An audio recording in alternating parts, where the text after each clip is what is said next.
आप चाहे जॉब कर रही हों या फिर घरदारी, मेरे ख्याल से कोई भी खातून ऐसी नहीं होगी जिसका दिल ना चाहे कि वक्त पे सारे काम मुकम्मल हो जाएं। चाहे वो घर की सफाई सुथराई है, चाहे बच्चों की देखभाल है या जो भी। अस्सलाम वालेकुम, welcome back to my channel. उम्मीद करती हूँ मेरी प्यारी प्यारी बहनें बिल्कुल ठीक ठाक होंगी। अल्हम्दुलिल्लाह मैं भी बिल्कुल ठीक ठाक हूँ। और आज सुबह ना मैं तो टोपी शोपी पहन के अच्छे से चादर शादर लपेट के जब बाहर निकली हूँ ना, मैंने कहा शायद बादल वगैरह बने होंगे, क्योंकि कल तो बड़ी अच्छी सी बारिश थी, हल्की फुल्की रिमझिम भी सारा दिन ही तकरीबन रही है। तो जब बाहर निकली तो बड़ी ज़बरदस्ती धूप निकली हुई थी। मैंने कहा चले जी, जो कपड़े शपड़े लटकाए हुए थे रात में उनको उतारते हैं और आके ना अपने रूम में अपनी क्लीनिंग वगैरह स्टार्ट कर लेते हैं। और बच्चों को जनाब हो चुकी हैं सर्दियों की छुट्टियां, और सर्दियों की छुट्टियां होते ही ना रूटीन, बल्कि गर्मियों या सर्दियों की छुट्टियां जैसे भी हो ना, माओं की रूटीन ना बड़ी डिस्टर्ब हो जाती है। और हम ना थोड़े से सुस्त भी पड़ जाते हैं कि हमारे बच्चे जो है ना वो चूँकि घर ही में हैं, उठने जागने की रूटीन और फिर नाश्ते वगैरह की रूटीन ना करते कराते सारे काम ना हमारे लेट होते जाते हैं। अभी तो जनाब चूँकि दिन भी बहुत छोटे से हैं, ऐसे लगता है कि सुबह हुई और साथ ही रात भी होगी है, तो कोशिश करें कि अपनी रूटीन को ख़राब ना करें। स्पेशली वो ख़वातीन ना जिन्होंने फिर 8-10 दिन के बाद, 12 दिन के बाद वही सेम रूटीन अपनानी है, क्योंकि जब ना हमारी रूटीन चेंज हो जाती है ना, तो हम बड़े डिस्टर्ब हो जाते हैं, हमारे घर भी बहुत ज़्यादा डिस्टर्ब होने लग जाता है। और साथ ही साथ ना फिर वापस उस रूटीन को मेंटेन करना भी ना बड़ा मुश्किल होने लग जाता है। बहरहाल जनाब, छुट्टियों के पहले 1-2 दिन तो मैं भी बड़ी सुस्त रही हूँ, क्योंकि फ़ातिमा के ऑफ थे, तो मैंने कहा चले 1-2 दिन ना पहले वो तो नींद पूरी करने का जो है ना वो हक बनता है। लेकिन उसके बाद से ना फिर मैंने अपनी रूटीन वापस अपनाई है। हस्बैंड को बस ऑफिस भेजा था, फ़ातिमा मैंने जल्दी से नाश्ता वगैरह किया और फिर मैं आ गई अपनी रूटीन के कामों की तरफ। दिन जनाब चाहे कितना ही छोटा क्यों ना हो ना, अगर आपकी सफाई सुथराई अपने टाइम पे मुकम्मल हो गई है, आपका खाना तैयार हो गया है, अपने बच्चों को रेडी कर दिया है, और साथ ही साथ जनाब इसके साथ सबसे इम्पोर्टेंट चीज़ आपने अपने लिए भी वक्त निकाल लिया, तो मुझे लगता है कि भई आप एक कामयाब खातून है। क्योंकि ये सारी चीज़ें ना मैनेज करना बच्चों के साथ ना स्पेशली बहुत मुश्किल हो जाता है। लेकिन कामयाबी इसी में है कि आप अपने वक्त को ज़ाया किए बगैर ना अपने दिन की शुरुआत करें और अपनी रूटीन को प्रोडक्टिव बनाएं। और वक्त चाहे कम हो या ज़्यादा हो, दिन चाहे छोटा हो या बड़ा हो, अपने दिन का सही से इस्तेमाल करें। बहरहाल जनाब, बिस्तर वगैरह कुछ लपेटने थे, वो लपेट के मैं आ गई थी बेडरूम में, और बेडरूम की क्लीनिंग वगैरह करनी थी। मैंने कहा चलें चादर जो है ना वो अच्छे तरीके से बाहर जो है ना वो छांड छुंड के ले आते हैं, और कुछ कोट और जैकेट्स वगैरह भी ना यहाँ पे पड़े हुए होते हैं, और मैंने कहा चलें उनको भी कर ले। सर्दियों में ना मुझे लगता है कि कपड़े एक्स्ट्रा ही होते हैं, कोट्स हैं, जैकेट्स हैं, सॉक्स हैं, टोपियाँ, मफलर, रुमाल, तो पता नहीं क्या क्या चीज़ें जो है ना हमें आगे पीछे नज़र आ रही होती हैं। तो मैंने कहा चलें अभी क्लीनिंग वगैरह स्टार्ट करते हैं, और जो बाकी की चीज़ें ना उन सारों को रखते हैं अपनी जगह पे। अच्छा, जो 2 दिन ना मैं सुबह टाइम से जाग नहीं ना सकी, अपनी नींद पूरी करती रही हूँ, यकीन जाने कि वो दिन 2 दिन ना मुझे ऐसे लगते थे कि बस जैसे सुबह हुई है और रात हो गई है।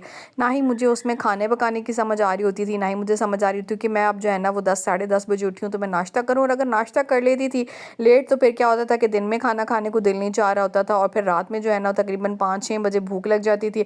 और जब रात में हम लोगों ने 5-6 बजे डिनर कर लेना है ना, तो आप सब बहनें जानती हैं कि अब रात भी लंबी हो गई है, 8-10 बजे फिर भूख लग जाती है। तो बड़ी अजीब सी एक रूटीन हो जाती है। उस पे ये था कि जनाब कोई काम भी पूरा नहीं हो पा रहा था, ना ही नींद पूरी हो रही थी, ना ही भूख की एक रूटीन सेट हो रही थी। तो मैंने कहा भाई ये काम जो है ना ये बड़ा ख़राब है। चलें 1 दिन या 2 दिन के लिए ना आप इस तरह की रूटीन तो रख सकते हैं, लेकिन जब वो रूटीन आपकी आदत बन जाती है ना, तो फिर आपको उस रूटीन को वापस सेट करना ना बड़ा मुश्किल हो जाता है। और स्पेशली फिर आपके बच्चे भी ना उसी रूटीन के आदी होने लग जाते हैं। और फिर बच्चे तो वही भाई जनाब, इनके थोड़े से वही कहते हैं ना कि 8-10-12 दिन की जो छुट्टियाँ हैं ना उसमें इनको ख़राब नहीं करना है, हमने इनकी रूटीन जो है ना वो बना के रखनी है, ताकि जो है ना बाद में हमें खुद को ही जो परेशानी भुगतनी है ना वो ना भुगतनी पड़े। तो कोशिश करें कि जनाब सुबह-सुबह जल्दी जाग जाएँ और अपने घर के रूटीन के काम जो है ना उनको शुरू कर दें। बच्चे अगर थोड़ी देर के लिए नींद ले भी लेते हैं ना, तो मेरे ख़्याल से उनका हक है, क्योंकि सारा साल उनकी रूटीन इतनी हेक्टिक रहती है और काफ़ी जो है ना उनका बिज़ी शेड्यूल रहता है। तो इस वज़ह से मैंने भी ना फ़ातिमा को 2-3 दिन तो बिल्कुल भी नहीं उठाया, इसी वज़ह से कि फ़ातिमा जो है ना अपनी नींद पूरी करे। लेकिन अब कई बच्चों की आदत होती है ना, ये माएँ उनके पास सो रही है ना तो वो भी सोते रहते हैं, और जैसे माएँ जाग के चली जाती हैं ना तो वो भी जाग के बैठ जाते हैं। तो मेरी बेटी उन्हीं बच्चों में से है कि मैं इसके पास सोती रहूँ, लेटी रहूँ ना, तो ये भी लेटी रहेगी, लेकिन अगर जैसे ही मैं उठ के जो है ना किसी काम में लग जाऊँगी ना, तो फ़ौरन से इसकी नींद भी गायब हो जाती है। तो बहरहाल जनाब, साथ ही जो है ना मैंने कहा चलें क्लीनिंग वगैरह तो करते हैं, और ये जो कालीन है ना इसको भी बहुत अच्छे तरीके से बाहर एक दफ़ा ना छान के ले आती हूँ, क्योंकि इसके ऊपर भी काफ़ी सारी डस्ट आ गई थी, और मेरे से ना इसके ऊपर ब्रश झाड़ू वगैरह से कोई सफाई हो नहीं पा रही, मुझे समझ नहीं आ रही कि मैं इसके लिए लूँ क्या। तो बहरहाल चलें, मैंने कहा इसको ऐसे ही उठा के बाहर ले जाती हूँ, और बाहर जाके ना इसकी मिट्टी वगैरह अच्छे तरीके से झाड़ के ले आती हूँ, और उसको ना इस कारपेट के ऊपर बिछाने का मकसद यही है कि कारपेट जो है ना वो नीचे से साफ़ करना फिर बार-बार मुश्किल होता है, इसको तो चले हम लोग उठा के ना एक दफ़ा क्लीन कर सकते हैं। तो बहरहाल उसको जल्दी से मैंने कहा चले झाड़ के ले आती हूँ, झाड़ के ला के ना मैंने इसको दोबारा से यहीं पे बिछा दी। और वैसे भी ना आपके रूम के टेम्परेचर में ना अच्छी खासी जो है ना वो कमी आ जाती है सर्दी में, जब आप जो है ना कारपेट जो है इस तरह की चीज़ों का इस्तेमाल सर्दियों में अपने रूम्स के अंदर करने लग जाते हैं ना, तो काफ़ी ज़्यादा फ़र्क महसूस होता है आपको। तो बहरहाल जनाब मैंने इसको बिछा दिया। उसके बाद फिर मैं आ गई थी किचन में, और खाना भी वक्त पे मुकम्मल हो जाए और आपके सारे काम भी मुकम्मल हो जाए ना, तो मुझे लगता है कि आपके दिन की कामयाबी यही है। बहरहाल जब मैं सारा काम वगैरह करके टाइम देखा तो तकरीबन पौने 10 बजे का टाइम हो रहा था। तो मैंने कहा चले ऐसे करते हैं कि भाई खाना तो खाना ही है, खाने वाली जो टेंशन है ना हम लोग अपने सर से इसको ख़त्म करते हैं, दिन का खाना जो है ना वो तैयार कर लेते हैं। और आज के दिन के खाने में ना मैंने सोचा था कि सिंगापुरियन राइस बनाऊँगी और आपके साथ भी ना इस राइस की रेसिपी शेयर कर देती हूँ। और वही पुलाव और बिरयानी और चाइनीज़ राइस खा खा के मेरे ख्याल से हम लोग सारे कहते हैं ना कि कुछ डिफरेंट हो। बच्चे भी हमारे कहते हैं स्पेशली छुट्टियों में ना कि हमें कुछ डिफरेंट मिले। और सर्दियों में ना मुझे लगता है कि भूख ना वैसे भी बहुत ज़्यादा बढ़ जाती है। तो सोचा कि चले आज आपके साथ ना इसकी रेसिपी भी शेयर कर देती हूँ। और चिकन जब भी मैं लेके आती हूँ ना तो उसका जो ब्रेस्ट वाला हिस्सा होता है ना उसको अलग करवा लेती हूँ। फिर हम ना अपनी मर्ज़ी से जो है ना इसका कुछ भी बना सकते हैं। तो इस वजह से हमें जो है ना ख़रीदने की ज़रूरत नहीं पड़ती, वरना ऐसे लेना तो थोड़ी एक्सपेंसिव पड़ती है। तो पूरी चिकन जो है ना उसको करवा के ना तो ब्रेस्ट का हिस्सा जो है मैं अलग करा लेती हूँ। बहरहाल यहाँ पे इसमें मैंने शामिल कर दिया दही और लीमू का रस, 2 टेबलस्पून दही, 1 टेबलस्पून लीमू का रस, साथ ही पेपरिका पाउडर तकरीबन 1 टीस्पून, 1 ही टीस्पून मैंने इसमें मस्टर्ड पाउडर शामिल कर दिया, लाल मिर्च का पाउडर तकरीबन हाफ़ टी स्पून, खुश्क धनिया तकरीबन 1 टीस्पून, नमक हस्बे ज़ायक़ा शामिल कर दिया और साथ ही तंदूरी मसाला मैंने इसके अंदर शामिल कर दिया। अच्छा, घर में मौजूद जो भी मसाले हैं ना आप इसके अंदर शामिल कर दें। बस अच्छी सी एक मैरिनेशन रखनी है आपने इसकी, और चटपटी सी मैरिनेशन होनी चाहिए इसकी। और बस इसको ना करने के बाद तकरीबन आपने ना 15-20 मिनट के लिए छोड़ देना है। दूसरी साइड पे जो उसका सेकंड स्टेप है ना जो आपका बहुत ज़्यादा टाइम ले जाता है, वो है जनाब वेजिटेबल कट करना। तो वेजिटेबल जनाब आप लोगों ने अच्छा, जब चाइनीज़ राइस आपके बच्चे शौक से खाते हैं ना तो ये राइस भी बहुत ज़्यादा हेल्दी है उनके लिए, और बच्चे यकीनन इसको पसंद करेंगे। तो आपने ट्राई ज़रूर करनी है इस रेसिपी को।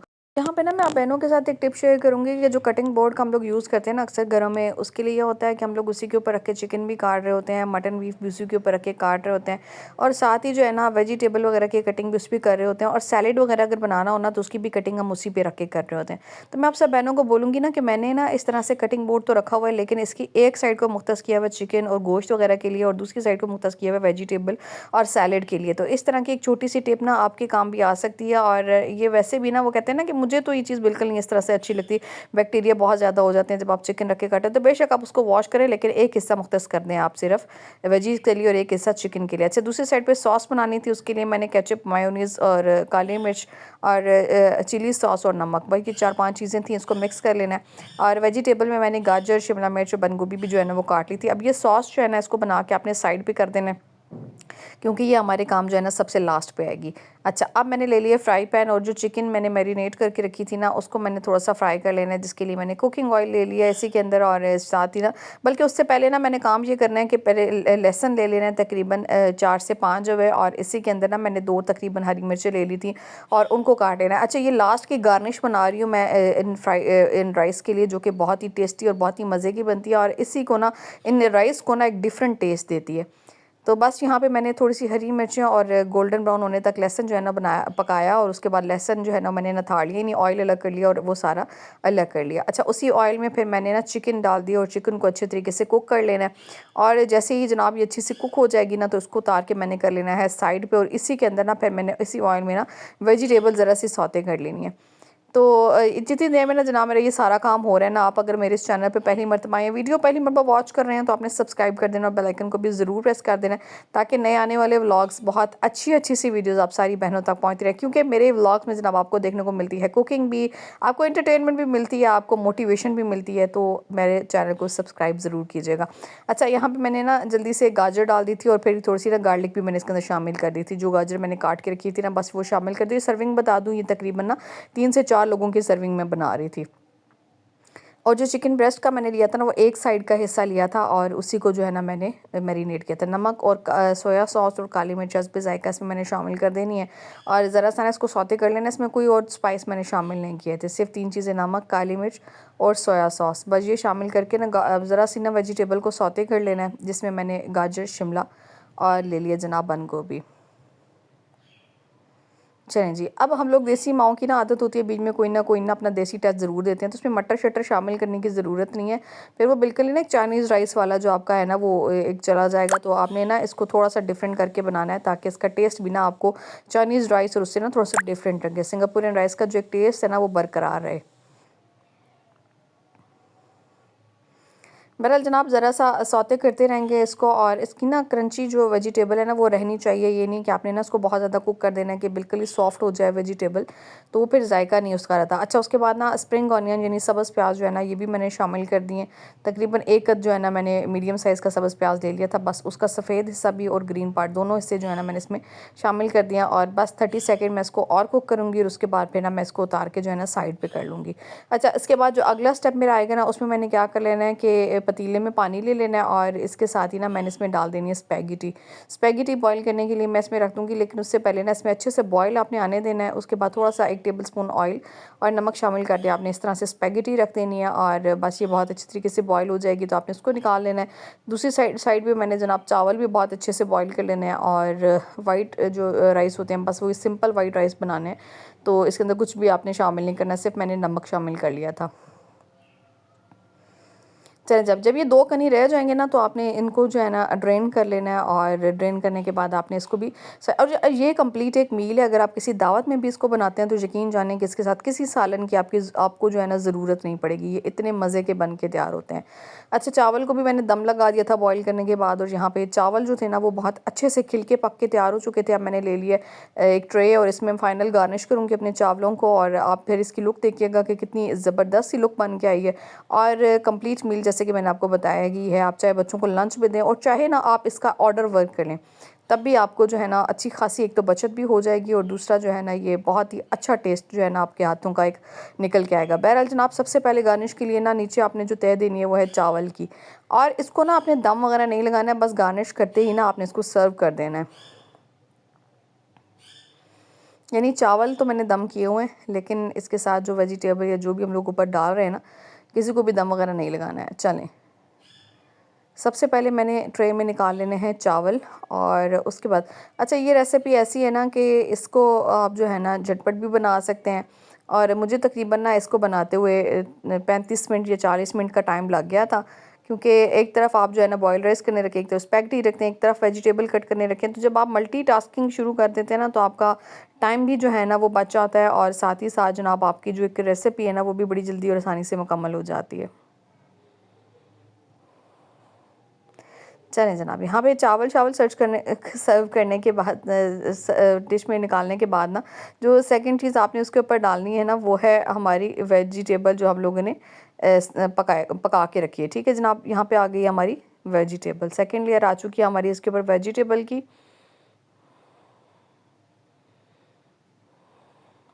चलें, थर्ड लेयर अब जो आएगी ना इसके ऊपर वो आएगी हमारी नूडल्स की, जो हम लोगों ने स्पैगेटी बॉईल करके रखी हुई है। थर्ड लेयर हमारी आ जाएगी सारी स्पैगेटी की, और ये फातिमा ने माशाल्लाह से इतने खुश होकर खाया था, मेरे हस्बैंड को भी बहुत पसंद आया था। तो आप जो है ना इसको ट्राई ज़रूर कीजिएगा, स्पेशली बच्चों की छुट्टियों में ना, बच्चों के जो है ना वो कहते हैं ना कि मिजाज बदले होते हैं, वो कहते हैं कि हमें बाहर से कुछ खाना है, तो बाहर से खाने के बजाय ना आप उनको ये घर पे बना के दें साफ़ सुथरे तरीके से। और एक तो इसकी लुक भी ऐसी है कि बच्चे जो है ना वो देख के बड़े खुश हो जाएंगे, और दूसरी बात जो है कि इसका टेस्ट भी बहुत अच्छा है। चलें, नूडल्स डालने के बाद जनाब इसके ऊपर जो तीसरी लेयर आएगी ना वो आएगी सॉस की। जो सॉस हम लोगों ने बना के साइड पे की थी ना, उसको मैंने कहा चलें पाइपिंग बैग में फ़िल कर लेती हूँ। अगर आपके पास पाइपिंग बैग नहीं है ना तो आप चम्मच की मदद से भी ना उसको स्प्रेड कर सकते हैं अपने उसके ऊपर। तो बस पाइपिंग बैग की मदद से ना मैंने इस तरीके से सॉस जो है ना ऊपर लगा देनी है। चलें, सॉस लगाने के बाद जो आएगी ना लास्ट पे वो आएगी हमारी चिकन, जो हम लोगों ने सबसे पहले नंबर पे फ्राई करके रखी थी। बस चिकन इस तरीके से आपने राइस के ऊपर डाल देनी है। चलें जी, चिकन वगैरह शामिल करने के बाद ना जनाब आपने लास्ट पे शामिल कर देनी है एक दफ़ा फिर से सॉस, और वही हरी मिर्च और लहसुन जो हम लोगों ने सबसे पहले फ्राई किया था, बस वो जो है ना आपने ऊपर से गार्निश कर देना है। तो ज़बरदस्त सा हमारा जो ये है ना सिंगापुरियन राइस हो जाएंगे तैयार। तो बड़ी आसान सी रेसिपी, आपने ट्राई ज़रूर करनी है, और मुझे बताना भी ज़रूर है आपने आके कि आपके घर वालों को ये रेसिपी कैसी लगी है। टाइम हो रहा था जनाब अभी तकरीबन 12:30 बजे का, और मेरा जो लंच है ना वो हो गया था तैयार। तो बड़ी जल्दी और बड़ी आसानी से हमारा जो खाना है ना वो भी तैयार हो गया है, और घर के काम भी मैनेज हो गए हैं। तो बात सिर्फ है मैनेजमेंट की, अपने दिन को प्रोडक्टिव बनाएं, अपने लिए आसानियाँ पैदा करें, और अपने घर वालों के लिए भी आसानियाँ पैदा करें, क्योंकि समझदार ख़वातीन वो नहीं होती हैं जो सारा दिन भागती रहती हैं। समझदारी इसी बात में है कि आप अपनी प्लानिंग के साथ सुकून के साथ अपने दिन को बनाएं और दिन को गुजारें, ताकि ना घर वालों के साथ साथ ना आप अपने लिए भी वक्त निकाल सकें। जनाब आज की वीडियो यहीं तक थी। उम्मीद करती हूँ मेरी सारी बहनों को आज का व्लॉग पसंद आया होगा। अगर पसंद आया तो लाइक कमेंट शेयर ज़रूर कीजिएगा। और जो मेरी बहनें चैनल पे पहली मरतबा आई हैं, वीडियो पहली मरतबा वॉच करनी है, आपने सब्सक्राइब कर देना। और ये इतने मज़े का बना था ना कि हस्बैंड ने फिर जनाब इनाम दिया था कि भाई चलो आइसक्रीम खा के आते हैं। फिर मैं चली गई थी हस्बैंड के साथ आइसक्रीम खाने। तो ऐसे इनाम तो आप सब बहनों के लिए बनता है। मिलेंगे आपके साथ नेक्स्ट वीडियो नेक्स्ट व्लॉग में। तब तक अपना बहुत सारा ख्याल रखिएगा। मुझे अपनी दुआ में याद रखिएगा। अल्लाह हाफिज़।